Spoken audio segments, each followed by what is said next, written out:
My name is Ranbir. Before doing the course, I was facing certain issues, both as a reader and as a law student. I was not able to read certain complex articles and used to feel tired even approaching complex topics. As my legal syllabus is increasing, I was having difficulty going deep into the legal language, and the complex parts was very prone to lose focus during reading. But after doing the course, I'm already feeling the significant change. I felt my interest in reading grow. Along with that, now I'm able to go deeper into the legal language and my legal literature. Along with that, my speed has increased.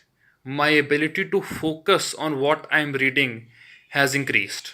In the morning only, I finished four complex articles on the present political situation that has arisen in the international arena due to the COVID 19. Just 20 days ago, I would have opened those articles and simply left them after a while, just reading a few lines. So, whether you are a person who simply enjoys reading books or you are someone who is working in the corporate life and wants to move up the ladder, or anyone who's in government service, I recommend his course highly enough. It is worth more than just a try. It's a wonderful course that is taught by an awesome teacher, that is Mr. Saud.